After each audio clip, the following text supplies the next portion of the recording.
Alhamdulillahirabbil alamin wa bihi nasta'inu ala umuri dunya wad din.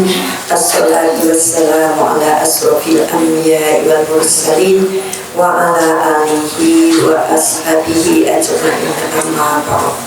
Rabbi shrah li sadri wa yassir li amri wahlul 'uqdatam min lisani yafqahu qawli, amin ya rabbal alamin.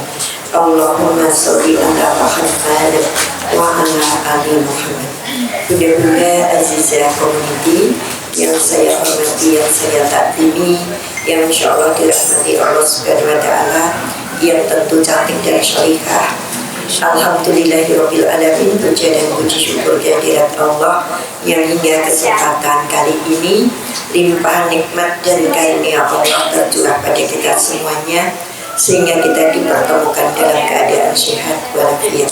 Salawat dan salam semoga tercurah pada junjungan kita Nabi Agung Muhammad sallallahu alaihi wasallam beserta segenap keluarga, kerabat, sahabat, dan para pengikut setianya, insya Allah termasuk kita semuanya.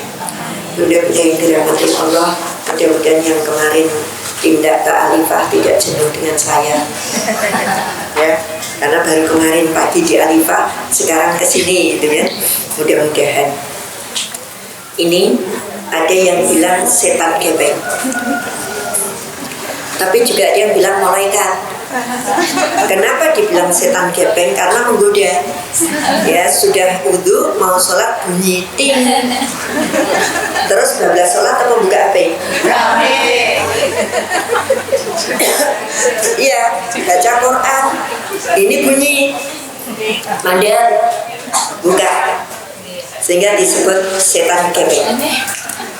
Ghibah ada di sini, selingkuh ada di sini, ya.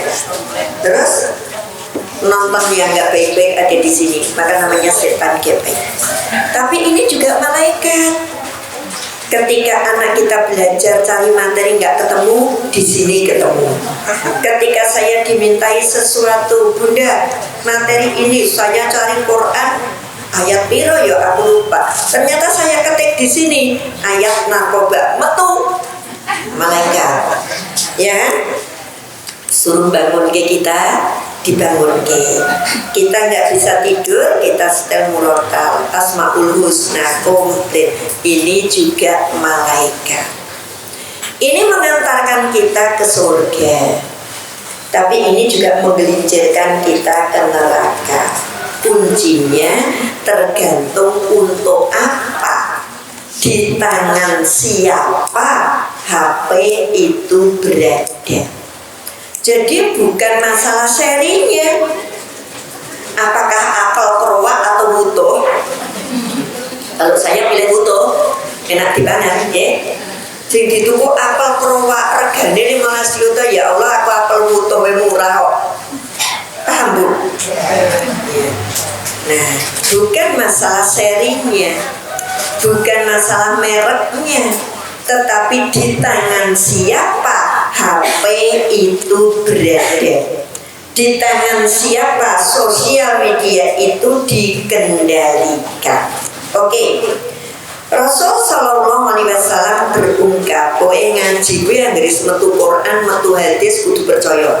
Soalnya jangan percaya ke sayanya, percaya ke Quran hadis. Satu firman-Nya Allah, yang kedua sunnahnya Rasul, harus dipercaya. Rasul sallallahu alaihi wasallam berungkap bahwasanya, ini pelan-pelan, tanda-tanda dekatnya kiamat adalah duhurul qalam. Tanda dekatnya kiamat itu duhurul qalam.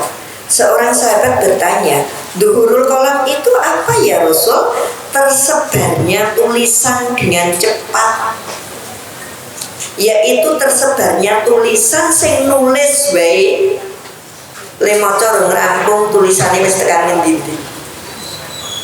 Coba saya nulis story jam 8 malam, setengah 9 tak cek itu sudah 130 saya maca.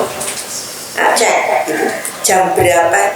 Ini yang pernah saya ceritakan. Adik saya pasang story jam 4, dia setengah meninggal, story ini masih meluas dibaca di mana-mana. Padahal yang nulis saja sudah 12. Iya, jadi dhuhur kolam, tersebarnya tulisan dengan cepat itu termasuk salah satu tanda kiamat sudah dekat. Jogja gempa sekian tahun yang lalu. Saya pagi itu di SMS belum WA. Kata Mbak Yu saya, korbannya piro boleh? Alhamdulillah kampung itu nggak ada yang meninggal. Kalau sak Jogja ya paling piro bude 10-20. Boleh? Iki di TV sudah 600 orang. Di HP sudah sekian orang. Berarti cepat berita dari HP daripada berita dari mulut. Pada mulut itu orang Jawa bilang, ya, sak dawa-dawane lurung isih dawa gurung. Tahu lurung? Lurung itu selokan. Sepanjang apa selokan masih panjang gurung. Gurung ini ngomong A nanti bacot ke A, bacot ke A, sak dunia Arabe. Makanya panjang, tidak berbatas, itu gurung. Gurung itu ini loh Bu, ya kerongkongan, itu bahasa Jawa gurung. Lurung itu selokan, sak dawa-dawane selokan isih dawa wong ngomong. Memang itu bisa diperpanjang. Nah, salah satu ciri kiamat adalah ketika pena, hasil pena berarti hasil tulisan tersebar begitu cepat. Hari ini nulis apa, hari itu juga sudah sampai mana-mana. Jadi cepat.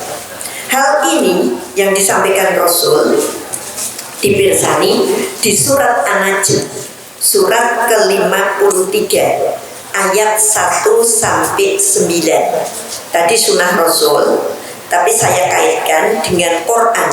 Surat An-Najm ayatnya 1 sampai 5.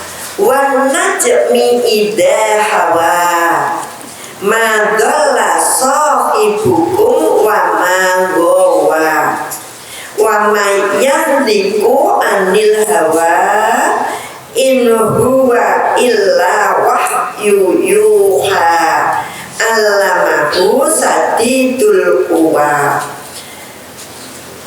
Demi bintang ketika terbenam, kawanmu dalam kurung Muhammad tidak sesat, tidak pula keliru. Luar biasa kita diangkat oleh Allah. Masa kita jenenge Kanjeng Nabi ki kawanku.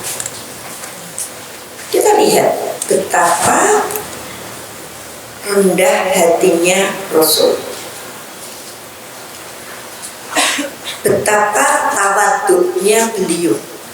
Beliau tidak pernah mengatakan pembantu itu pembantu, murid, bawahan, semua disebut sahabat. Bilal itu pembantu yang dibebaskan. Jadi ada dalam beberapa kisah sahabat Nabi, Bilal sahabat Nabi. Ada siapa lagi? Dibilang itu mertua tapi itu sahabat, tapi itu yang murid. Mulai Abu Bakar, mulai Umar bin Khattab, mantune Ali bin Abi Thalib, semuanya dikisah dalam kisah sahabat Kanjeng Nabi. Iya. Nah, ini menunjukkan betapa Rasul itu rendah hati. Kita terkadang cuma jadi guru kecil aja sudah bilang muridku. Apa kata guru dan murid? Guru berarti lebih tinggi, murid berarti lebih rendah. Kayak muridku bisa ngajari ngaji sidik, kayak santriku, akunya ini berarti memposisikan diri lebih tinggi. Halo, pembantuku kayak pembantuku, berarti kita menyebut bos. Walaupun kita nggak usah ngomong bos, tapi ketika kayak pembantuku, saya tak celuknya pembantuku baik, itu berarti kita memposisikan diri sebagai bos. Kayak karyawanku, berarti aku atau direktur. Kanjeng Nabi, siapapun disebut sahabat. kerendahan hati beliau.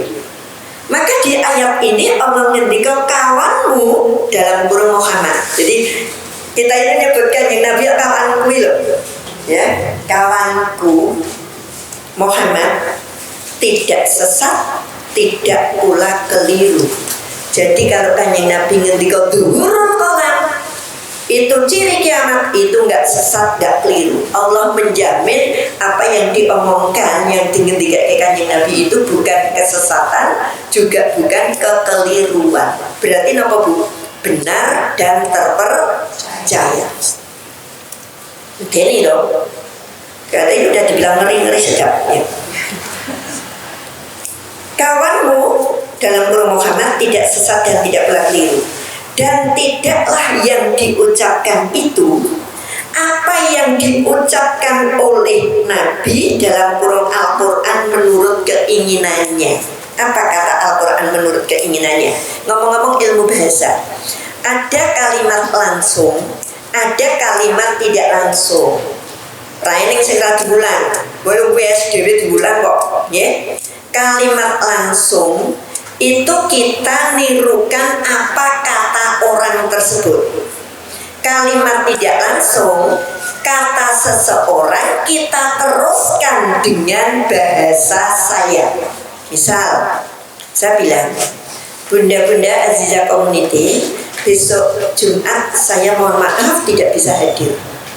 Mbak Ella itu menyampaikannya, Bunda-bunda Azizah Community, besok Jumat saya nggak bisa hadir, kata Bunda Eni. Tapi yang diomongkan itu persis dengan apa yang saya sampaikan. Jadilah Quran. Tapi hadis bisa jadi bisikan Allah yang disebut hadis qudsi.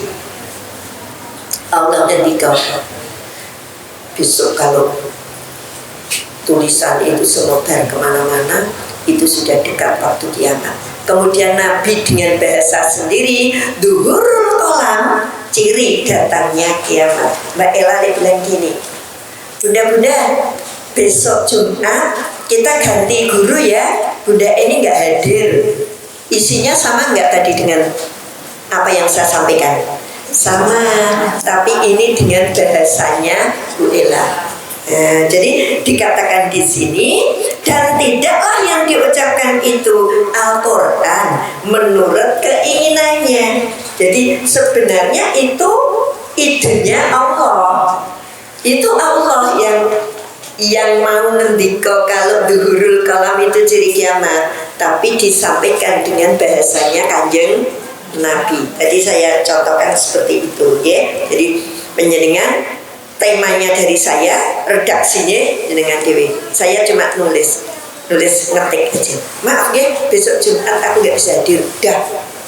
Terus jenengan ngendika, besok Jumat kita ganti guru bla bla bla bla bla bla. Itu karepe sopo?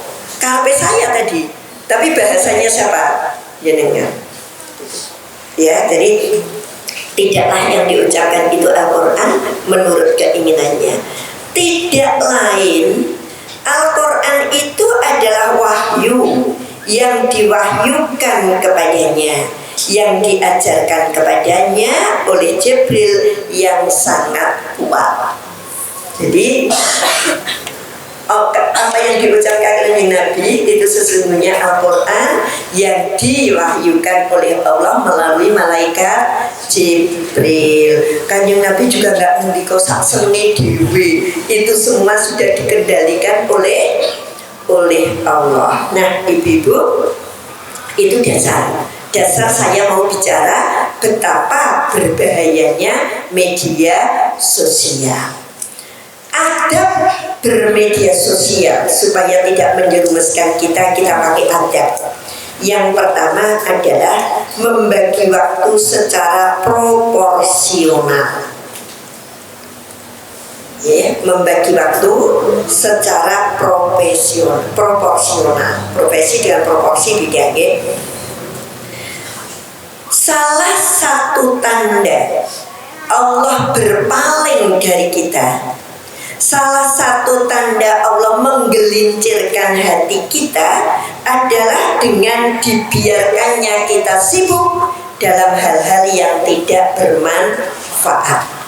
Ketika kita sibuk untuk hal-hal yang tidak bermanfaat, itu tandanya Allah mulai berpaling dari kita dan Allah menggelincirkan hati kita. Kita tidak diberi taufik, tidak diberi hidayah untuk melakukan kebaikan. Contohnya apa? Seorang sahabat bernama Abu Darda. Abu Darda ini punya kebiasaan qiyamul lail selepas sholat isya hingga jelang subuh. Sapa sing kuat? Abu Darda, sahabat Rasul, itu memiliki kebiasaan qiyamul lail, sholat malam. Bar isya ledelo wis mulai ngantek jelang subuh. Dia juga ahli saum. Hampir sepanjang harinya dipakai puasa. Jadi nek bengi sholat ini awan meleh, tur poso tidur. Itu yang dia lakukan.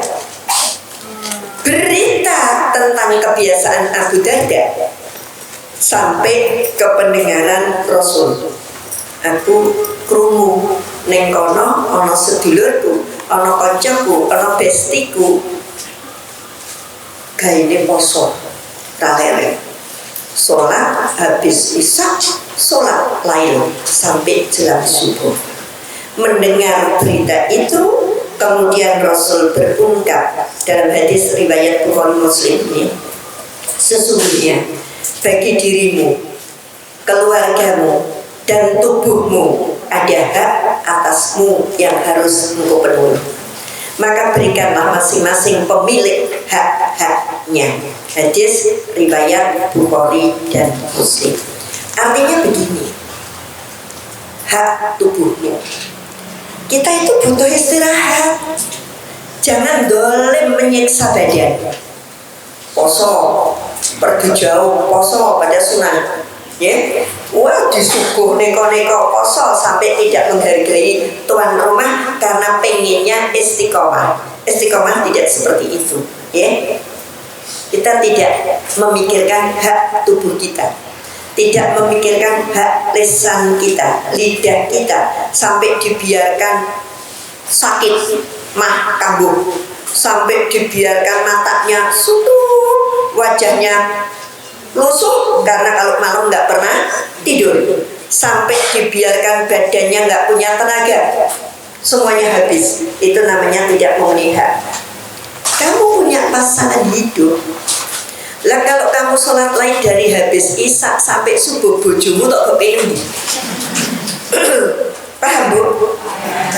Kalau ini perempuan, kapan kita memenuhi kewajiban sebagai istri? Kalau itu laki-laki, kapan kamu memenuhi kewajiban kepada istrimu? Kalau setiap hari kamu puasa, kapan kamu memenuhi kewajiban untuk anak-anakmu yang pengen seneng dolan ke sana kemari? Karena bukan berarti ngaji terus ke apik. Baca Quran itu boleh, harus. Selingi baca Quran kauniyah, nonton pantai, masya Allah. Allah piye ya lemu bengke banyu semene oke, gitu kan? Oh, ini gimana ya Allah bikinnya? Akhirnya menghantarkan kita pada satu keinginan mempelajari, kemudian meyakini segala kekuasaan Allah. Karena kita hari ini lapar terus, kapan kita akan bersyukur?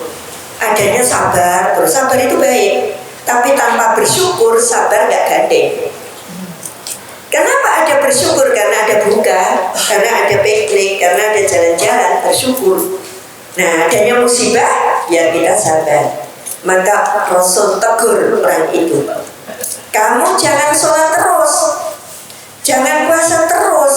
Kapan hak keluargamu, anakmu, dan dirimu?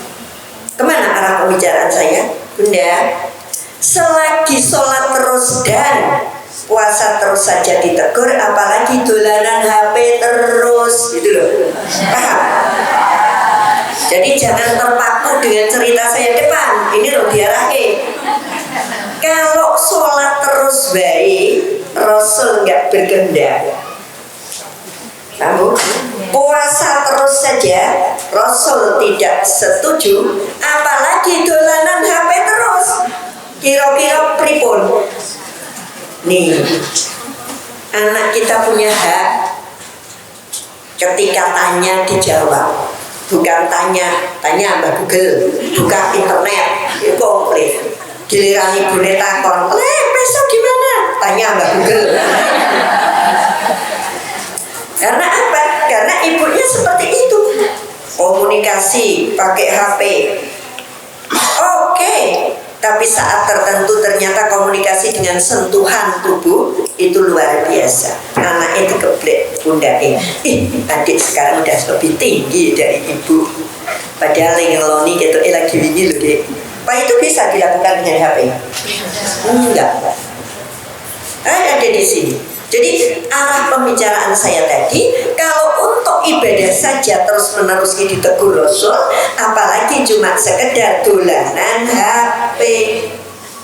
Dalam satu kisah, dalam satu kajian parenting, sering bertanya, Bunda, sekarang semua orang tua pusing. Pusing kenapa? Bagaimana cara mencegah anak-anak mengurangi dolanan HP? Kenapa pusing? Tipnya, Pak Nimbok nih ojo pokean dolanan HP. Titik. Gimana anaknya nggak mainan HP? Kalau ibunya nunggoni anaknya sinau karo dolanan HP. Bapak ngeloni anaknya karo buju cekikian, jebule di sini ada TikTok, ada YouTube, ada macam-macam. Terus komunikasi segala sesuatu pakai HP. Golek iyo apa tekon HP. Nah, kebiasaan orang tua seperti itu yang kemudian kita ditiru anak kita. Mohon maaf, saya ini katrok. SMS banking. Lagi letrong dino pine lali. Passwordnya lali. Hilang toh? Lah kok ribet, gak usah. Anak saya bilang, Mami mau ngirim apa ini? Jadi tak kirim ke. Gak usah. Ibu sesuk neng bank. Pakai ngantri pakai ini. Neng bank itu nikmat. Baru masuk saat kami nanya, udah mau apa? Saya mau ke teller. Saya mau ke customer. Oke, jadi itu salaman. Assalamualaikum, jadi ini. Terus ketemu nasabah yang lain. Bunda apa kabar? Kok tumben sempat ke bank? Kok ini Masya Allah nilai silaturahminya sak dabrek.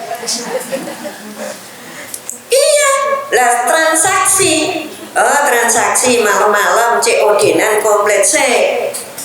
Kemudian itu pelan-pelan menggelincirkan syariat perdagangan. Karena syariat perdagangan mestinya tahu sama tahu, barangnya dilihat, transaksinya barangnya duit. Gandeng sekarang cuma nih wah aku tertarik lebok ke keranjang, bayar, transfer, selesai. Barang tekan rumah, ya Allah klambine kok ngene. Saya nyoba Bu, pernah coba klambine, astagfirullahaladzim, ini klambi. Kedua, tuman, sepatu. Lah kok persis kecos. Kompletnya kok regane semene, tak tuku. Bareng tekan omah, astagfirullah. Atos. Wes tipis atas astagfirullah. Itu satu dua, yang ketiga kacamata. Habis itu berarti kalau sudah 3 kali Allah sudah nebulku dengan sempurna. Tuku ning toko, bawa duit, bayar. Transfer nek wis weruh barangnya. Ada toko yang tidak mau terima cash, ya sudah ning aku weruh barangnya sik, tak coba oke bayar. Jual beli seperti itu sebenarnya tidak sesuai tuntunan karena ada woro apa samar-samar ragu-ragu yang membuat satu pihak kecewa. Itu. Tapi anak saya beda. Aku itu lebih irit nek belanja 150 sampai 200 itu mbok seminggu omah. Kok bisa ini sampai urip ning Jakarta jebule penak nganggo COD-ne. Loh, kenapa kok aku nek pasar habisnya banyak. Arep tuku ayam, weruh ikan dituku. Arep tuku ikan, weruh tikul di tubuh. Tapi kalau aku nulis kayak gini, nanti aku diteri belanja habis 175.000 tak bayar sayuran. Wis tak nggo Senin tekan Sabtu. Ngirit juga ya. Neng liyane ojo cukup sayuran baik. Soalnya neng sayuran itu saya bilang ra cocok dioseng ya di lodah, ra cocok ini iso bermanfaat kabeh asal pinter. Sekarang diwenangi HP tiba karek WA engko teko anyar bayar. Nggih.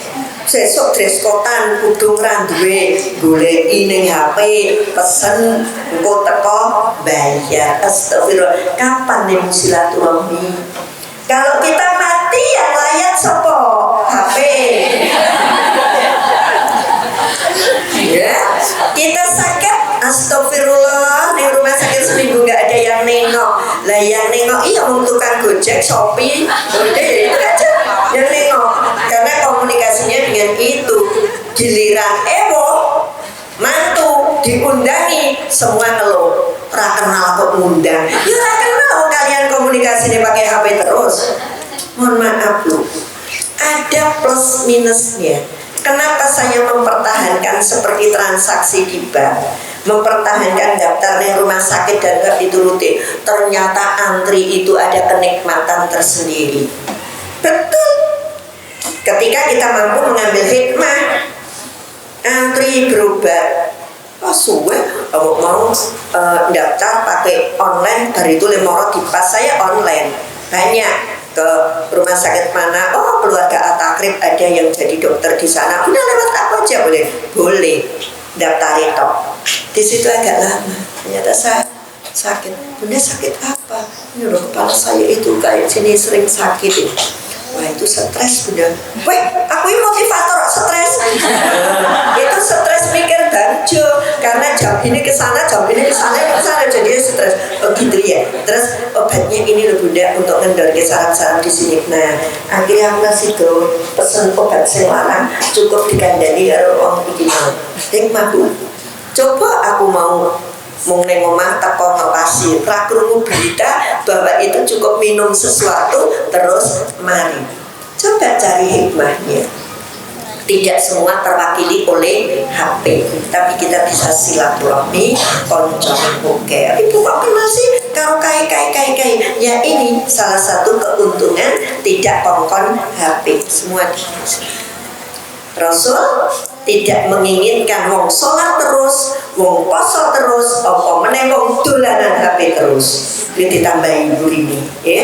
Yang kedua, menanamkan kesadaran. Yang nomor satu tadi membagi waktu dengan baik adabnya. Ya. Sekarang itu maklum yang dolanan HP, meliput yang dolanan HP, muter mesin cuci yang baru anak, semuanya. Kamar mandi yang HP padahal ada aplikasi Quran. Terus meles, udah ini kan HP. Ketika saya aplikasi Quran baru namanya Quran. Kalau nggak di aplikasi Quran kan nggak mungkin aku nano berarti kan HP total ya saat HP udah kamar mandi. Itu gejala nggak beres. Kalau ada orang HP di kamar mandi, apa mulai banyunya digrojoke gitu itu gejala nggak beres. Hati-hati rumokin. Malah ngajari ya itu beres. Yang kedua Bu, menanamkan kesadaran bahwa kita dimintai pertanggungjawaban. Sadar bahwa kita dimintai pertanggungjawaban. Keterangannya Bu, nggak usah ditulis. Setiap postingan, setiap komen, setiap kopas, setiap share akan dihisap dan dimintai pertanggungjawaban. Sebagaimana pengalaman Nabi SAW ketika Isra Mi'raj, beliau menyaksikan orang-orang yang lesannya membusuk karena banyaknya ghibah, maka bisa jadi jari-jari kita merotoli karena banyak pencet untuk ghibah. Apa ngendikani pun Kanjeng Nabi dan apa ngendikani Allah? Surat Qaf, surat ke-50 ayat 18. Masa alfidhu min qaulin illa ladaihi raqibun atid. Tidak ada suatu kata yang diucapkan melainkan ada di sisinya malaikat pengawas yang selalu mencatat.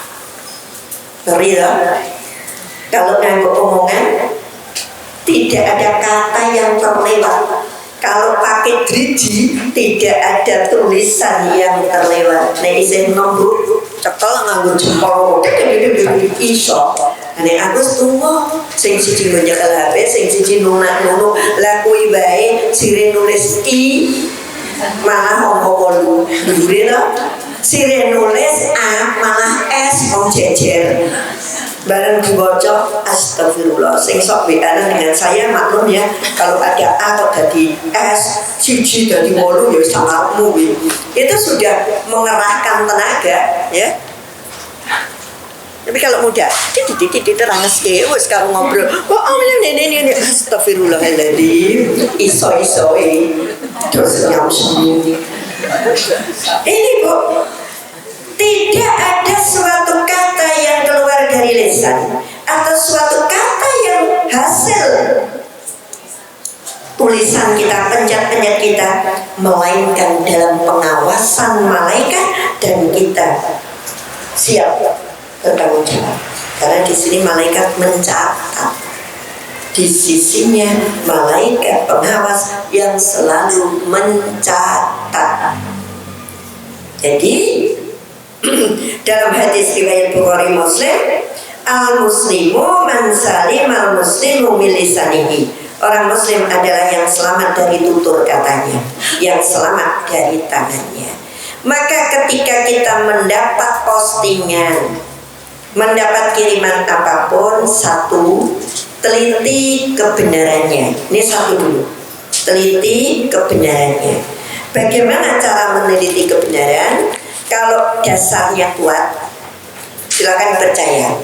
Kalau dasarnya nggak kuat, tabayun, tekon wong sing ngerti. Teliti kebenarannya. Jawabnya 2, bener salah.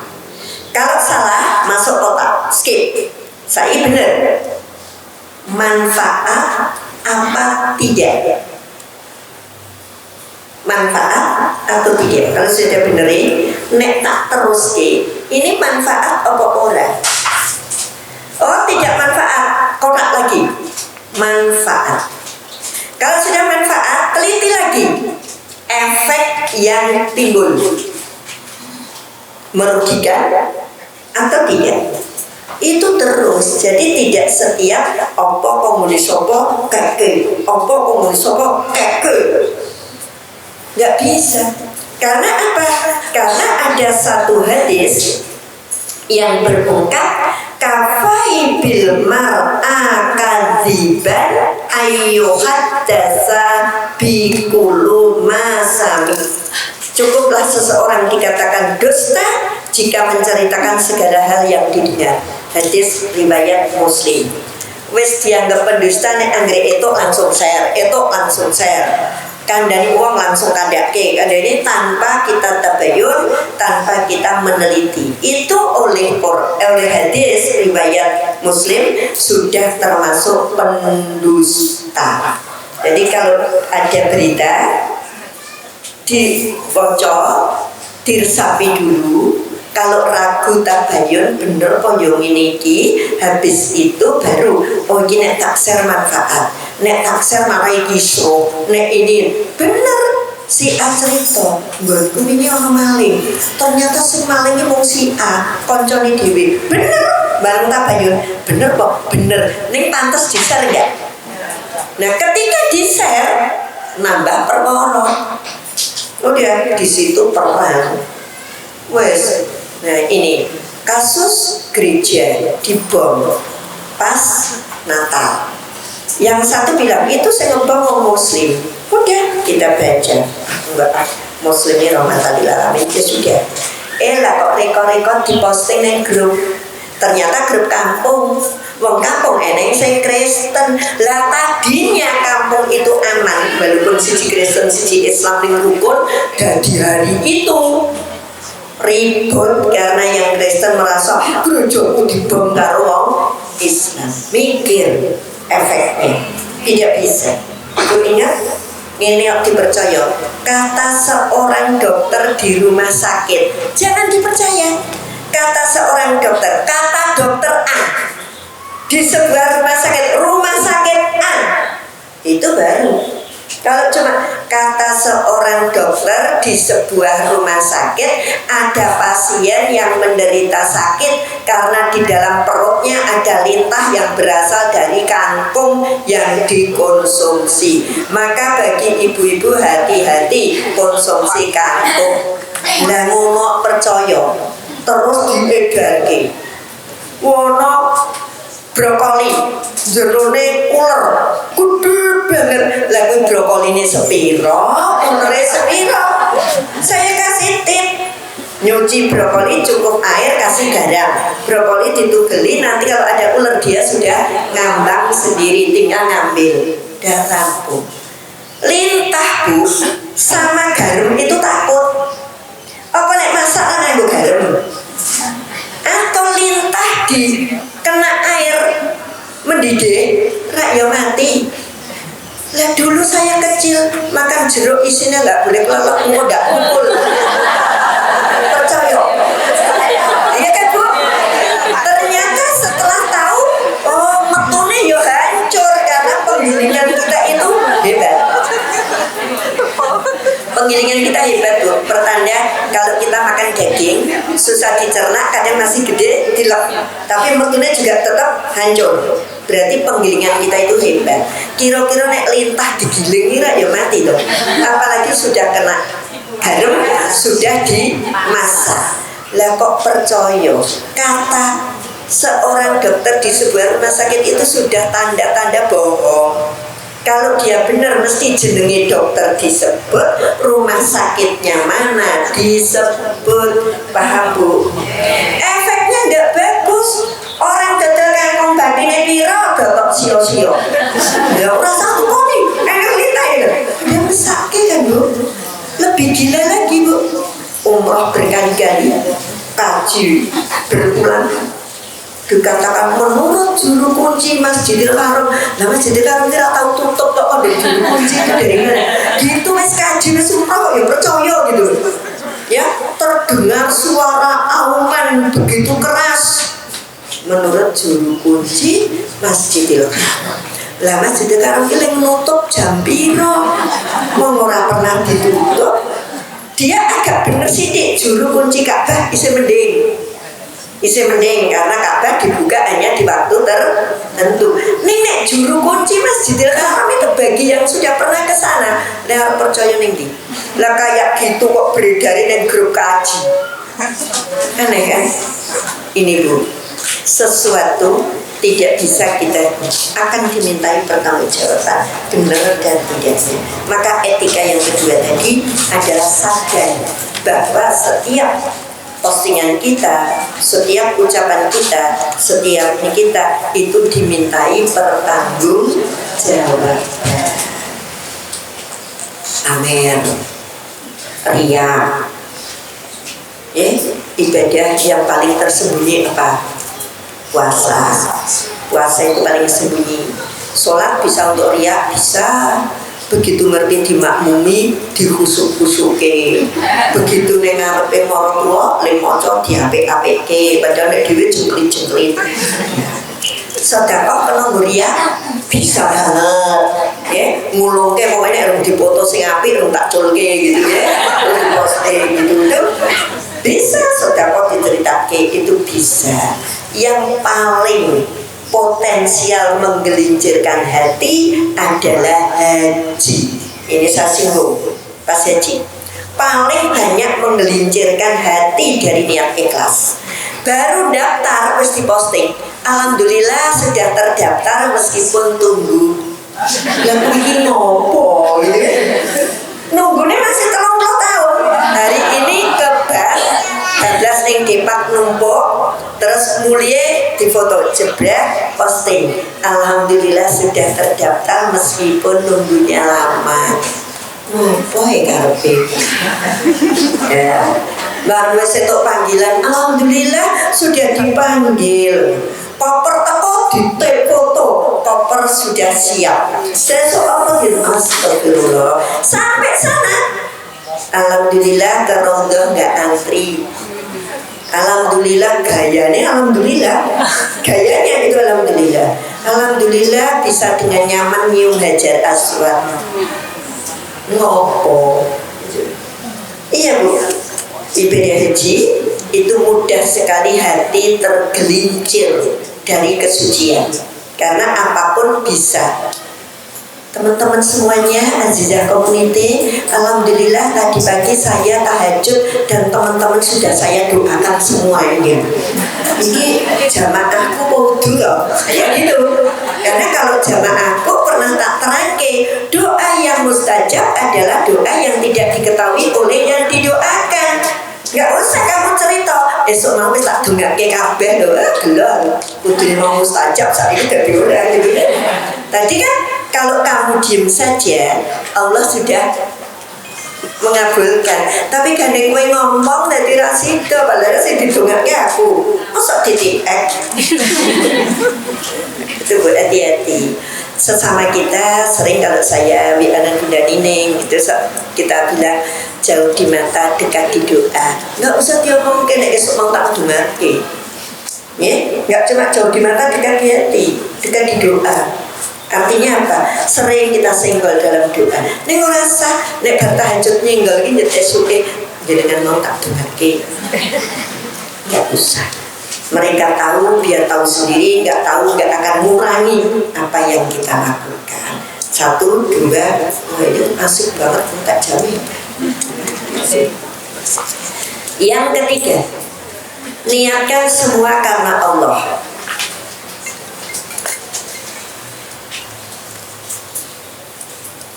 Niatkan semua karena Allah. Mohon maaf Bunda, kalau diniatkan karena Allah, wujudnya 1 silaturahmi, yang kedua menebar faedah.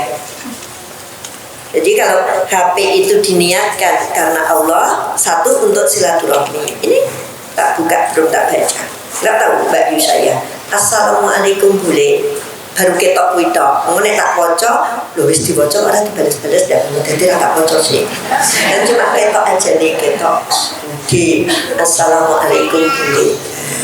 Ini lahan silaturahmi, sering kita sekedar berkabar. Gimana Bu, sehat? Ya, tadi malam saya di WA mantan anak kos tinggal di Kalimantan. Assalamualaikum Bunda, Bunda sehat? Lahan silaturahmi, ya, tidak untuk yang lain-lain. Nah, yang kedua menebar faedah. Bagaimana setiap yang kita posting, setiap yang kita baca, setiap yang kita kirim ke teman itu menebar faedah, membawa manfaat untuk orang lain. Tadi saya baru diskusi, ini kan telat. Biasanya saya paling lambat Mei buku keluar. Ini ternyata orang kampung karena jadwal ngaji banyak nulis. Saya di jalan tadi ngobrol kemana. Semua orang itu baik pada kita. Semua orang baik pada kita. Orang yang kerjaannya minta ke kita, dia baik karena mempermudah kita sedekah. Orang yang tiap hari ngerenungi kita, dia baik karena berkorban mengurangi dosa kita. Ya kan? Orang yang tiap hari bohongi kita, kalau tadi menggibah, bohongi kita, nyakiti kita, dia orang baik, merelakan masuk neraka demi kita. Terus anak saya tulis nih, tidak selak lagi. Terus saya besok tinggal buku merdu. Saya bilang gitu. Orang yang sering berkeluh kesah ke kita, dia orang baik karena dia menganggap kita gudangnya solusi. Ya makanya dia berkeluh kesah ke aku karena dia menganggap aku itu gudangnya solusi. Jadi nek ngomong ke aku mesti engkau eneng solusinya. Terus orang yang apa? Orang yang sering menyakiti kita, ternyata dia mendidik kesabaran untuk kita. Orang yang saling ngasih rezeki kita lewat Allah, ternyata dia mendidik kita rasa syukur komplit. Jadi nggak ada orang jelek di sekitar kita. Sekalipun dia kayaknya gerenengi kita, tapi dia adalah orang-orang yang menyanggupkan dirinya untuk mengurangi dosa kita. Top kan? Iya, orang gerenengi kita aja top kok itu. Makanya saya ininya stres, diketahui kok stres, motivator stres ya, ternyata stres mikir baju. Dokter saraf, dokter Rusdi, Bude itu jam sekian ke sana, delalah abang terus celut-celut 2 menit pengen gitu kan, terus tapi hijau terus. Oh gitu ya dok, jadi gitu itu bisa stres ya. Iya, ini stres karena keadaan harus pindah ini. Oh gitu ya. Nah, Sabtu itu diundang Mbak Ella ngisi di rumahnya, di daerahnya. Jam 1 adik saya Klaten pamitan haji, jadi saya di sana. Dok, ngundang Ustadz sapa? Orang ngundang ya Bude. Lah sesuk sing mamet ki sapa? Ya Bude burungan sisan. Ngopo. Nah, teman saya barusan, yuk tilik orang mau kaji. Rumahnya mana? Boyolali. Nek ngono aku rampunge asar. No. Asar rampung ngene adek arep ning Boyolali bar kuwi engko isak wis tekan. Enggak, stres ngene ku. Iya kan? Persoalan malam minggu, malam akad. Macet lah ini nih. Jadi orang stres itu belum tentu karena punya masalah besar. Saya mikir macet ning dalan itu udah bisa stres. Ya Allah, setengah 8 tekan kono, iki isih posisi ning Prambanan, macet meneh, ditelepon karo panitia. Wah, wis itu bikin stres. Paham Bu? Niatkan semua karena Allah. Hadis Abu Hurairah, Rasulullah berungkap, di antara kebaikan Islam seseorang adalah ketika dia mampu meninggalkan perkara yang tidak bermanfaat. Min husni islamil mar'i tazabuhu ma la ya'ni. Di antara tanda kebaikan Islam ketika seseorang mampu meninggalkan perkara yang tidak bermanfaat. Yuk, oh manfaat, orang langsung dihapus, nggak usah ditunggu-tunggu nanti lama. Walaupun itu kok bisa dibaca sekali orang manfaat dihapus, ngerti manfaat atau disebar. Ya, nggak baik, nggak ada manfaatnya, nggak ada kebaikannya, malah menimbulkan mudarat, efeknya nggak terus hapus. Nggak usah disimpan. Gambar-gambar yang tidak jelas nggak usah disimpan. Ya, Adi Hidayat ceramah tak disimpan. Baru eneng wong tok jing rakan mah disimpan. Piye gitu ya. Jadi iya saya bilang ya, didelok yang tersimpan. Sehingga ketika kita polos-polos seperti itu, HP geledak nggak perlu khawatir anaknya dekat. Walaupun kalau di rumah privasi dijaga. Ini HP kunduk yang bisa buka cuma aku. Kalau kamu buka izin, karena sudah gede semua. Oh itu HP-nya Bapak Ambok Muni begitu likur, saya nggak akan angkat. Saya ngomong, Pak, HP-nya bunyi. Tidak saya angkat. Ini kita saling menjaga, ya. Tapi harus bisa isinya apa-apa gitu, ya. Nggak aneh-aneh. Yang keempat, ingat kaidah fikih. Ya, ingat kaidah fikih. Apa bu kaidah fikih itu? Kalau diberi ABC, segala sesuatu niat karena Allah. Ini ayatnya ya. Saya tulis aja ya. Saya sebutkan aja nanti dicarinya. Karena jamnya sudah tinggal 4 menit, nanti tidak tanya jawab. Saya nggak keburu kemana, tapi jam menyenangkan pas. Kaidah fikih berikutnya, menyampaikan info secara benar.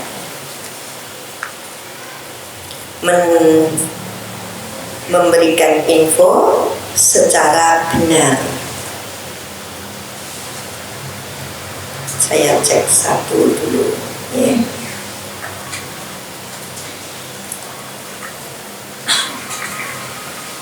Terus yang ketiga, pelajari ilmu komunikasi.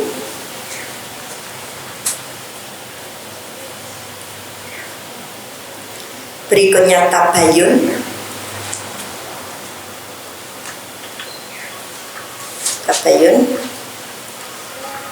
Terakhir, pikirkan efek yang timbul.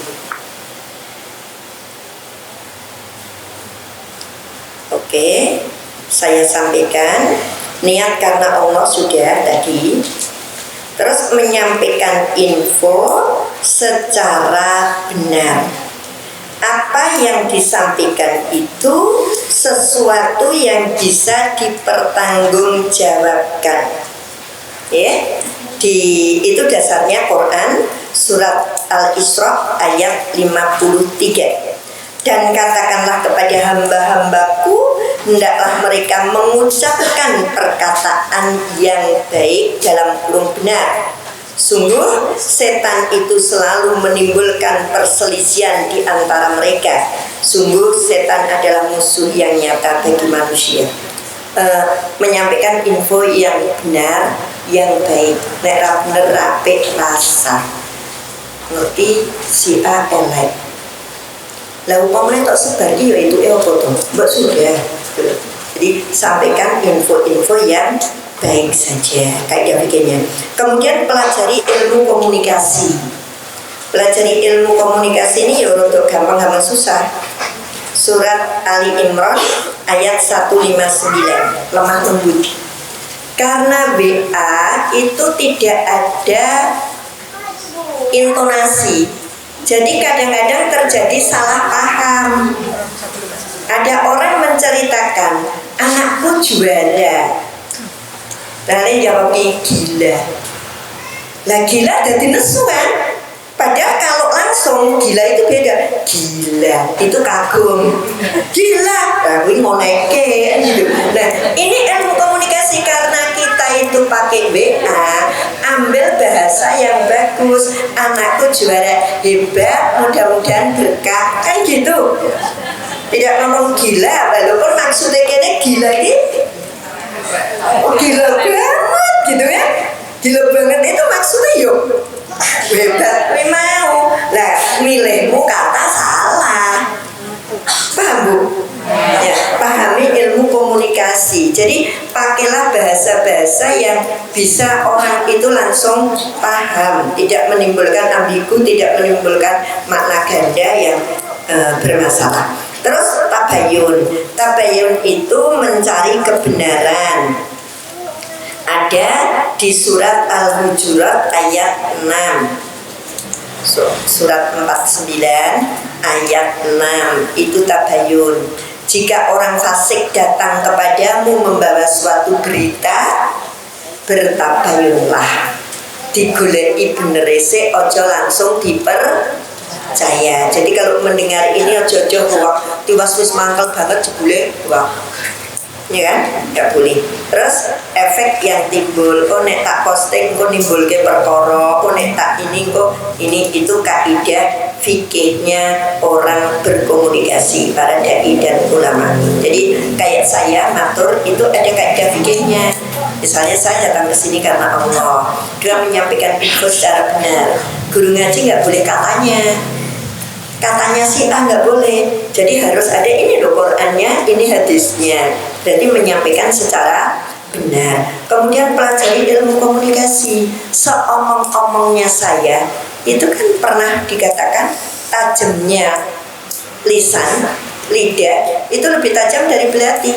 Belati itu saya lempar tak paling kena ngomong siji. Tapi ketika saya ngomong salah, yang sakit orang banyak. Saya sedih Bu, kalau ngisi ngaji semuanya nggak ada yang serius, kelihatan kalau nggak benar, itu kan yang sakit orang banyak. Kenapa harus ngomong kayak gitu? Kan gitu kan? Ini nggak bisa. Oh ngaji, yang satu serius, yang satu rame, itu orang baik, nguji kesabaran saya kan gitu kan? Tadi kan semua udah bilang orang baik semua ya, sampai yang tukang ngapusi aja orang baik gitu kan? Jadi bangun husnudon, semua orang baik kepada saya. Ya. Terus berikutnya bedakan ranah publik dan pribadi. Ini sudah beda. Tadi yang keempat kaidah fikih. Nah yang kelima ini bedakan ranah publik dan pribadi. Jangan semua diposting. Malah postingnya gini, sedih anak sudah 17 tahun dibangunkan subuh aja nggak bangun. Ya Allah Bu, ibu bongkar aib keluarga. Ya posting kok bojo atau ngedit.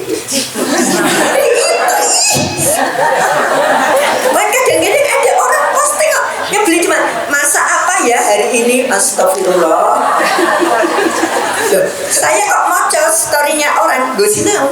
Ternyata kebanyakan orang tidak paham bongkar rahasia pribadi. Ketika suami Anda, suami penjenengan tidak gaji penjenengan, sebenarnya orang lain nggak ada yang tahu kalau penjenengan nggak cerita. Anak penjenengan sudah umur 17 tahun digugah subora gelem, nggak usah diposting. Karena itu menunjukkan kelemahan dan ketidakberdayaan penjenengan sebagai ibu. Bongkar rahasia kan? Maning ibu raiso buka anaknya malah kondo-kondo, anaknya malu. Penjenengan mestinya sadar bahwa itu menunjukkan penjenengan tidak sukses dalam mendidik anak. Nggak perlu bedakan ranah publik dan ranah pribadi. Sesuatu yang pribadi itu yang namanya pribadi, nggak usah di ini. Komentar sepak bola boleh diposting.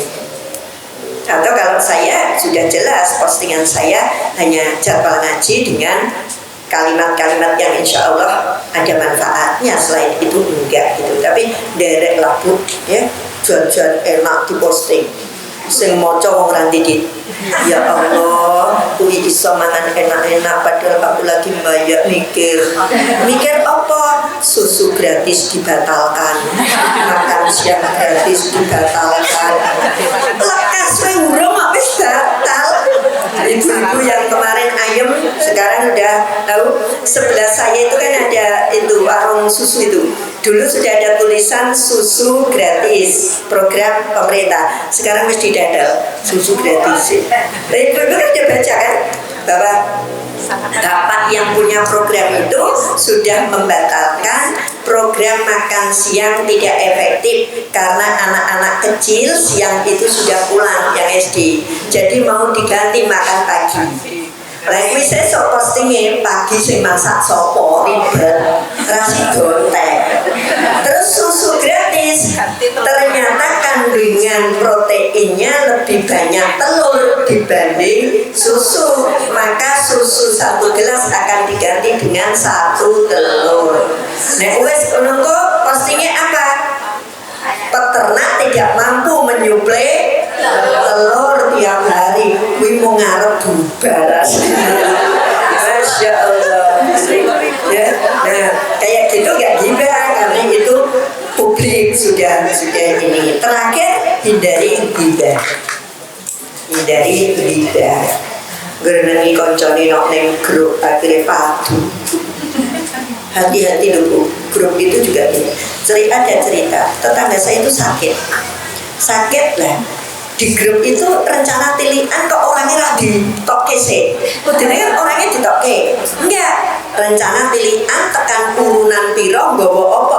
Nah akhirnya saya ngelorong gini. Sudahlah bapak ibu, saya sudah sehat, nggak usah repot-repot. Saya nggak pernah komen gitu. Saya gitu. Bu, hati-hati kalau mau mendikot di grup itu waspada grupnya ada siapa.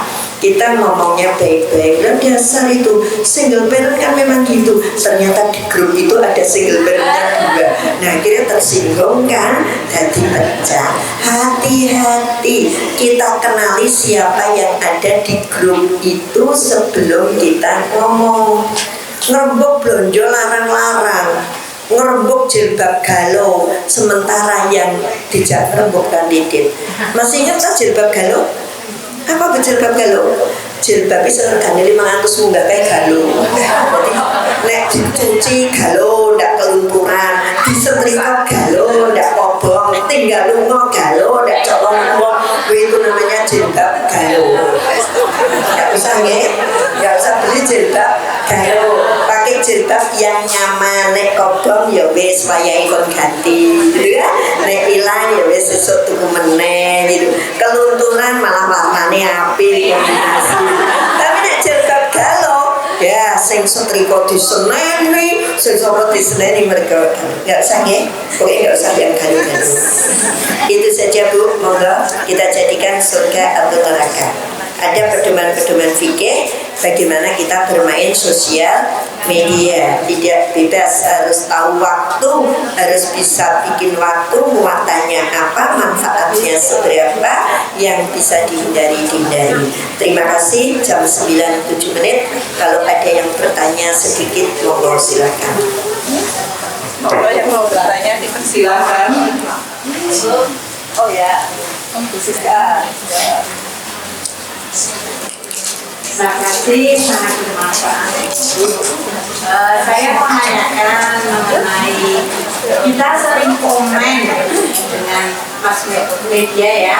Mungkin kita salah satu idola, misalnya kita mengidolakan siapa gitu loh. Kan sering terjadi perdebatan apakah itu dosa. Kita mengidolakan itu sesuatu yang sangat miris ya, sehingga kita saja tidak mengenal dengan idola itu, tapi terjadi perdebatan yang sangat sengit.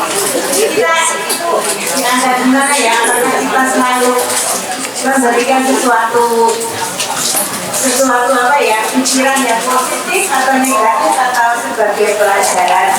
Mohon agar kita bisa memberikan sesuatu untuk kita menyampaikannya supaya kita tuh maksudnya tidak terjadi kejanggalan yang sangat tidak bermanfaat. Terima kasih. Bu, sebenarnya tata aturan debat ya, sekalipun kamu benar dan menang, tinggalkanlah debat, karena debat akan memunculkan kebencian. Jadi orang debat itu tetap punya niat menjatuhkan lawan, makanya benci. Beda debat presiden, debat calon pemimpin itu sebenarnya bukan debat, tapi mereka adu argumen memunculkan program kerja dan keunggulannya. Nah, kalau kemudian sampai muncul merendahkan yang lain, itu efek dari emosi. Mestinya tata aturannya bukan debat. Maka namanya sebenarnya bukan debat juga ya, harusnya itu bukan debat, karena kalau debat itu menjatuhkan, tapi kalau itu kompetisi tentang program kerja, ya sudah, sosialisasi program dan sebagainya, itu akan lebih manis. Debat itu dilarang sebenarnya, karena apa ya, itu efek debat memunculkan kebencian, efek debat putus silaturahmi, efek debat itu bisa ya bikin ketenangan batin berkurang seterusnya. Itu sudah berlalu. Nah sekarang kita debat itu kalau ada saingannya, kalau sendiri namanya nggak debat. Maka mari kita belajar dari kita, tidak usah nanggapi. Orang bertengkar itu kalau dua belah pihak, kalau satu namanya tidak bertengkar. Jadi kalau ada orang ngajak bertengkar, kita diam, pastilah selesai. Jadi kalau kita sudah tahu bahwa debat itu nggak benar, itu nggak usah.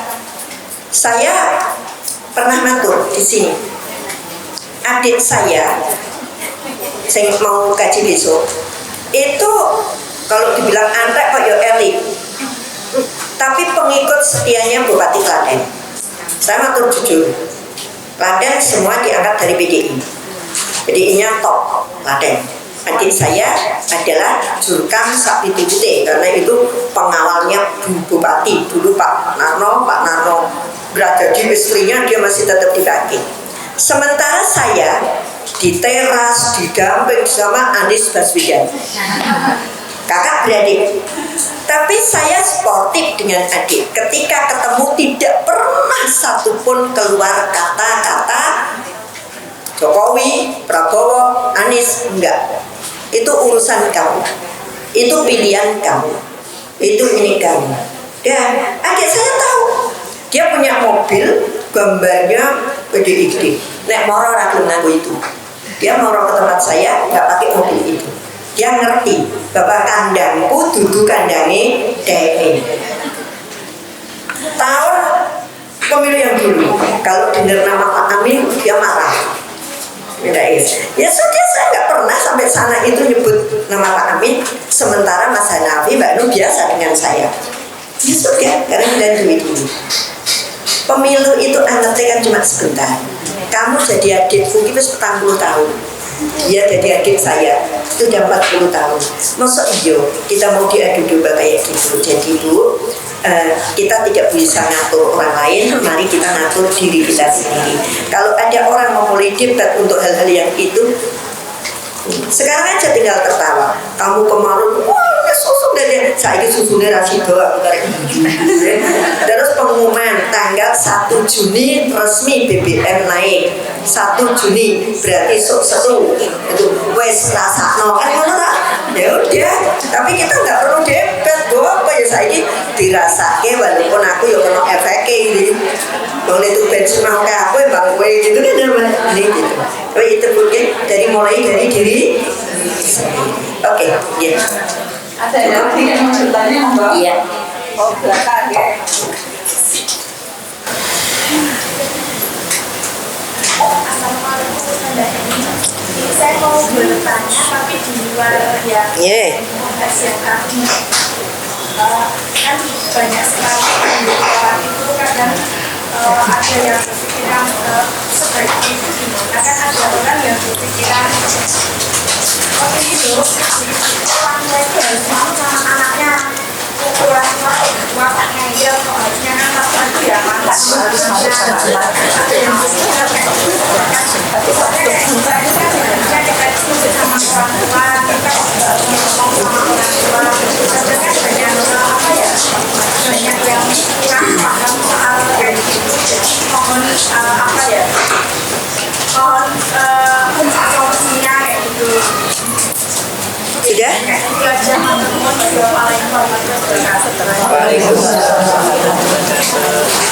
Terus wong tua ini mbok manut anak saya juga. Nah, saya itu kan dilarang naik motor jauh. Terus saya cerita, dulu kamu kecil tak goncengke mburi, adik ning ngarep ngeterke sekolah TK, SD, SMP komplit. Itu dulu, nggak sekarang. Terakhirnya SIM motor saya habis, dilarang boleh sudah kalau tengah tahun apa ben terlalu waduh. Pokoknya numpak motor cuma yang beli ning warung itu nggak usah punya SIM, nggak jauh. Tapi itu bentuk cinta. Saya matur sebenarnya anak manut wong tua manut anak itu tidak ada yang salah, asal disampaikan dengan cara yang benar. Ini sebabnya saya pernah matur seni melawan orang tua. Wong tua ini rapek ya dilawan, ning nganggo seni supaya orang larani ati. Saya itu duwe paru goreng.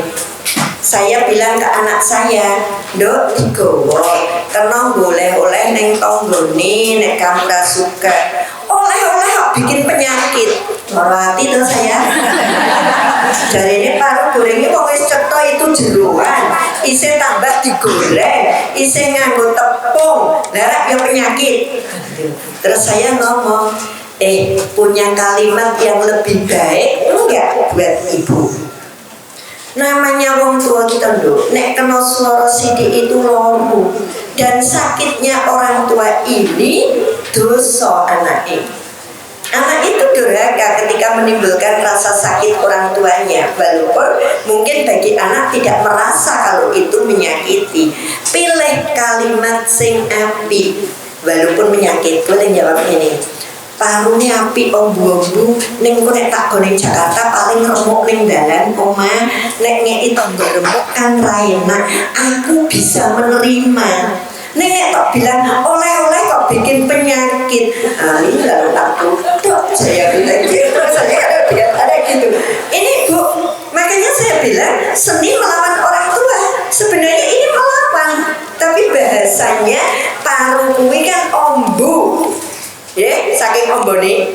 Nek diringkes-ringkes digawa tekan Jakarta, kemungkinan kan remuk. Gimana mau ngantri tetangga kalau parune remuk? Kan enggak enak. Coba kowe ngono kuwi matur, ora apik. Lah paru bikin sakit. Kowe senengane usus goreng kuwi sedulure saya. Itu sedulurnya, padahal jeroan padahal ini. Nah, saya bilang gitu. Makanya anak ngatur wong tua ngatur anak sebenarnya nggak ada yang salah selama sampaikan dengan bahasa yang baik. Nah, mereka cerita, saking sayangku makanya ibu nggak boleh naik motor jauh. Nah, kenapa tadi? Nek naik motor itu kalau kesenggol ibu sakit, tapi kalau naik mobil kesenggol sing sakit mobil. Bagiku lebih berharga ibu daripada mobil. Oh, ternyata aku sangat berarti nenggone anaknya. Padahal memang yo ngatur loh. Tapi karena dia justru menonjolkan sayang, nek ibu sing kesenggol, lebih baik sing kesenggol mobil. Saya merasa anakku perhatian karo aku. Jadi monggo yang ngopeni wong tua boleh ngatur wong tuane ning nganggo bahasa yang baik. Ibu waktu ning ngombe munjuk obat sok ngeyel diatur.